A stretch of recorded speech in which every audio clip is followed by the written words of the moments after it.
Mərhəmətli və rəhimli Allahın adı ilə. And olsun kafirlərin canını zorla alanlara. And olsun möminlərin canını rahatlıqla alanlara. And olsun göydə üzdükcə üzənlərə. And olsun ötdükcə ötənlərə.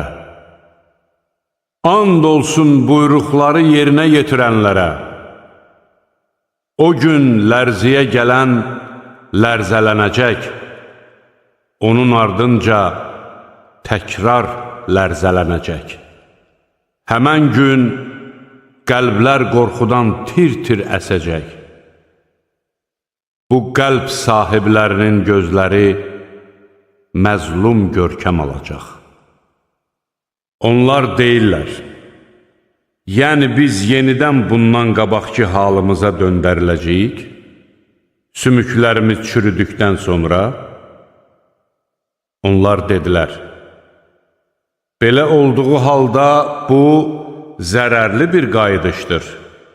O surun üfürülməsi təkcə qorxunc bir səsdir. O vaxt onlar ləngimədən qəbirlərindən yerin səthinə çıxacaqlar. Musanın hadisəsi sənə yetişdimi? O zaman Rəbbi onu müqəddəs Tuva vadisində səsləyib demişdi, Fironun yanına yollan, o həddini çox aşmışdır. De ki, günahlardan xilas olmaq istəyirsənmi? Səni Rəbbinə doğru yönəldinmi ki, ondan qorxub çəkinəsən? Musa ən böyük möcüzəni Firona göstərdi. O isə haqqı yalan sayıb asi oldu. Sonra da üz döndərib fəsad törətməyə girişdi.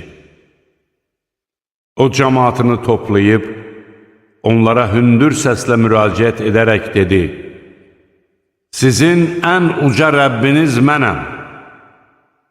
Belə olduqda, Allah da onu dünya və axirət əzabı ilə yaxaladı. Həqiqətən bunda Allahdan qorxanlardan ötürü işarə var. Sizin yaradılışınız çətindir, yoxsa göyün? Allah onu qurdu, onun qübbəsini yüksəltdi və düzəldib kamilləşdirdi. Gecəsini qaranlıq edib, səhərini də nurlandırdı.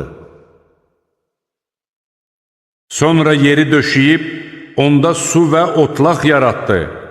Dağları da yerə bərkitdi.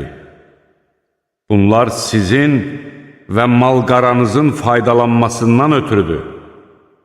Ən böyük fəlakətin gəldiyi zaman, o gün insan törətdiklərini xatırlayacaqdır. Cəhənnəm isə hər görmə qabiliyyəti olan adamlara göstəriləcəkdir. Kim həddi aşmışsa, dünya həyatını axirətdən üstün bilmişsə, həqiqətən cəhənnəm onun sığınacağı olacaqdır. Ancaq kim Rəbbinin hüzuruna gələcəyindən qorxmuş və nəfsinə ehtirası yasaq etmişsə, həqiqətən cənnət onun məskəni olacaq. Səndən o saat barəsində o nə vaxt qopacaq deyə soruşurlar. Axı sən onu haradan biləsən? Onu kamil bilmək sənin Rəbbinə aiddir. Sən yalnız ondan qorxanı xəbərdar edənsən. Onlar qiyaməti gördükləri an, dünyada yalnız bir axşam çağı və yaxud bir gündüz qədər yaşadıqlarını güman edəcəklər.